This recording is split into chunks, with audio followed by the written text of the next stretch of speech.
का मुख्यमंत्री कौन, वसुंधरा राजे सिंधिया या फिर बाबा बालकनाथ? इसको लेकर के लगातार असमंजस खड़ा हुआ है। लेकिन अब बाबा बालकनाथ के लिए मुख्यमंत्री पद ऐसा माना जा रहा है कि बिल्कुल पक्का हो चुका है। हालांकि अलग-अलग अटकलें भी चल रही हैं, लेकिन उन अटकलों से दूर हम आ चुके हैं एक ऐसे गांव में जहां पर बाबा बालकनाथ का बचपन, कहते हैं शुरुआती बचपन जो है वो बीता, और उनका पैतृक गांव जो है वहीं हम आ चुके हैं। और इस गांव की हरियाली आपको पहले हम दिखाते हैं। इस हरियाली के बीच में बाबा बालकनाथ रहते थे, और उसके बाद जब उन्होंने अपना घर बार त्याग दिया तो लंबे समय के लिए वो एक तरह से यहाँ से चले गए और मठ को ज्वाइन कर लिया।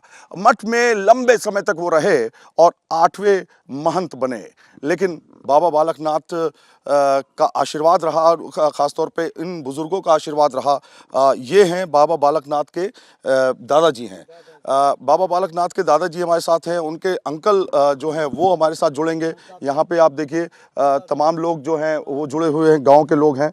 तो इनसे भी हम समझने की कोशिश करेंगे कि आखिर बाबा बालकनाथ, जो देखिए तस्वीरों में फोटो आप देख रहे हैं, तस्वीरों में ये फोटो साफ तौर पे दर्शाती है कि अब जो चर्चाएं हैं खास तौर पे वो कितनी गर्म होने लगी हैं। इस गांव में भी खुशी का माहौल है कि बाबा बालकनाथ जो है मुख्यमंत्री के तौर पे आने वाले हैं, क्योंकि वो योगी बन चुके हैं, एक तरह से योगी हैं।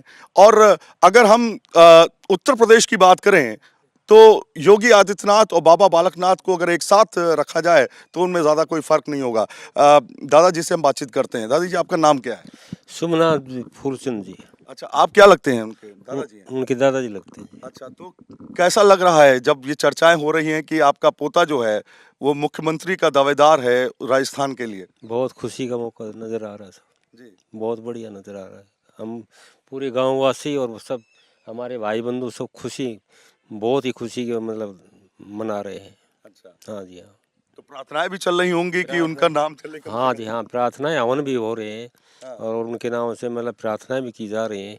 हाँ। हाँ, बहुत बढ़िया। अच्छा, मैं ये समझना चाहूंगा कि उनका जो शुरुआती बचपन था, जी। आपने तो अपने गोद में खिलाया होगा, जी, जी। कैसा रहा? थोड़ा सा बताइए उनके बारे बचपन उनका मतलब छोटा बचपन से तो मतलब भाई हमारी खेल बचपन तो खेल ही था हमारे अंदर। में। हाँ, बाकी वो जो उम्र 5 साल में गए थे, 5 या 6 साल में, हाँ, तब वो उनकी दादी जी के साथ में हाँ, अपने नीम राणा महाराज खेतानाथ जी का आश्रम है, हाँ। तो उनको गुरु उपाधि है हमारी। तो उनके यहाँ गया जो बाबा महाराज जी खेतानाथ जी ने उनको अपना शिष्य के नाम से मतलब पहचाना था कि भाई ये हमारा शिष्य एक होगा। हम्म, तो फिर ये उन्हीं को अर्पण किया था, महाराज खेतानाथ जी को उनको चढ़ा दिया था ये हम्म। नीमराणा में।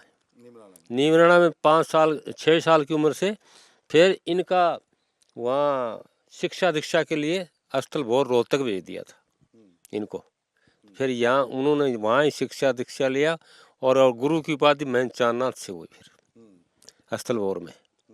तो उनको अपना गुरु मानते हैं। अब ये वहाँ के मठाधीश हैं स्थल भोर के, 8वें महंत। 8वें महंत। हाँ। हाँ जी। अच्छा, दादाजी ये बताइए कि आप दादा हैं, जब कहते हैं कि बचपन में बच्चा घर के अंदर रहे, आपके हाथ से खेले बैठ कूदे, जी। वो ज़्यादा इम्पोर्टेंट रहता है। जी। लेकिन बचपन से ही उन्होंने स्ट्रगल करना शुरू कर दिया। बचपन से उनका तो दिमाग में वो तो बच्चे थे सब, लेकिन जो अपने महाराज जी खेतानाथ जी थे ना, वो तो अंतर्ध्यानी बड़े तपस्वी साधु थे। उन्हीं की मतलब आशीर्वाद समझो उनकी तरफ से मतलब वो घर की मतलब सब यहाँ का जो सामाजिक जो बात थी ना, इनको भूल करके वो उसी आश्रम की तरफ उनका ध्यान गया था बचपन से ही। और वो वहाँ मतलब आश्रम के लिए चले गए थे। तो शुरुआती दिनों में ही अध्यात्म से वो जुड़े रहे क्या? क्या उनका लगाव अध्यात्म की तरफ था? वो बचपन से मैं बताता हूँ कि वहाँ अपनी दादी माँ के साथ वहाँ जाया करते आश्रम में, वहाँ खेलते कूदते, वो तो बचपन था ना। तो महाराज जी उनको देखता था खेतानाथ जी, और उनका एक मास्टर था शिष्य, उसको पूछते थे भाई उमराव सिंह, इन बच्चों में 2 भाई थे, छोटा तो यहाँ पर है, तो बोले इन बच्चों में आप देखो कौन सा बढ़िया लगता है। तो वो ये छोटे वाले का जो शरीर था ये मोटा और ताज़ा था, ये दुबले पतले थे। मास्टर बोला कि साहब ये छोटे वाला हमको तो पसंद है। बोले तेरे को मालूम नहीं यार, ये बोले बड़े वाला है ना, इसको लेंगे हम तो। अच्छा।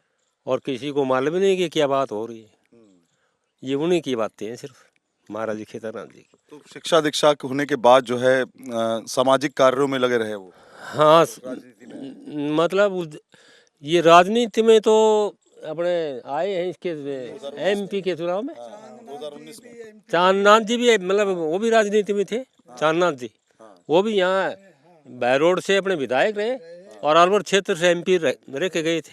पहले तो सब सामाजिक कार्य में रहे। जी जी।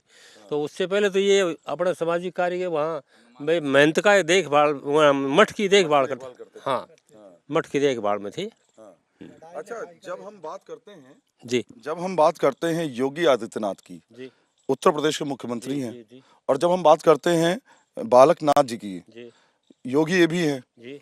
तो दोनों में आप समानताएं क्या लगती हैं आपको? इनके समानता तो ये है कि वो इनसे भाई उम्र में तो बड़े हैं और वो भाई राजनीति में भी इनसे पहले सक्रिय हैं आदित्यनाथ जी। मानते हैं। हाँ, लेकिन अपना आपस में इनका गुरु भाई मानते हैं।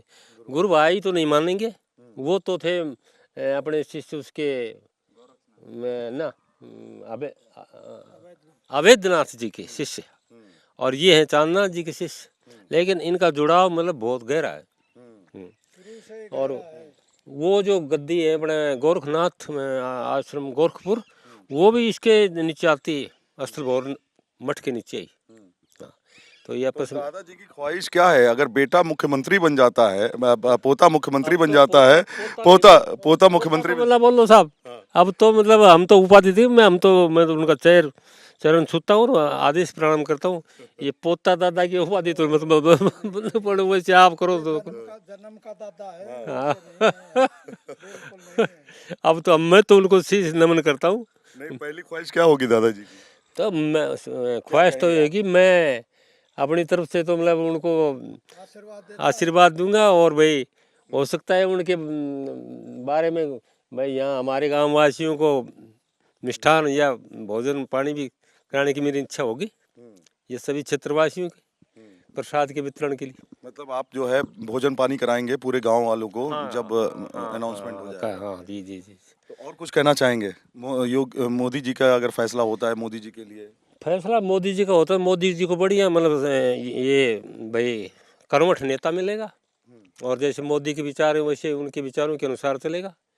और इनकी जो इस पर अपने ये जैसे ये गुंडागर्दी के तत्व हैं, इनसे बरखिलाफ हैं, इनको तो दूर भगाने की कोशिश कर रही है, इनके ऐसे विचार हैं। और इन्होंने बताया भी है कि भाई यहाँ से जो बदमाश और शैतान है राजस्थान को छोड़ देना और पलायन कर जाना यहाँ से। अच्छा, क्यों उनको मुख्यमंत्री पद क्यों मिलना चाहिए? आप क्या मानते हैं, क्या खूबियां हैं इनके अंदर? नहीं, वो विचार उनके बढ़िया है जी, राजनीति में देश की सेवा, जनता की सेवा, और मतलब निष्ठा के साथ, और ना कोई उनको भाई अपने ख्वाहिश, खाली उनको सेवा की भावना, जनता की सेवा भाई। और गृहस्थी लोग तो ये जो चुनाव लड़ रहे हैं, ये तो अपने घर की तरफ कुछ देखते हैं, वो तो खाली जनता के लिए आ रहे हैं, राजनीति में आए, जनता की सेवा में आए। गृहस्थ जीवन से अलग हैं, आले जाए। और योगी जी भी गृहस्थ जीवन से अलग है। योगी आदित्यनाथ की बात हाँ, वो भी अलग आएंगे। तो इनको तो भाई लगाव है तो पूरी जनता से है, ना तो इनका कोई घर है, ना कोई इनका बाप है, ना कोई भाई वो नाम से तो हैं, लेकिन पूरी जनता इनकी तो मतलब वो परिवार है।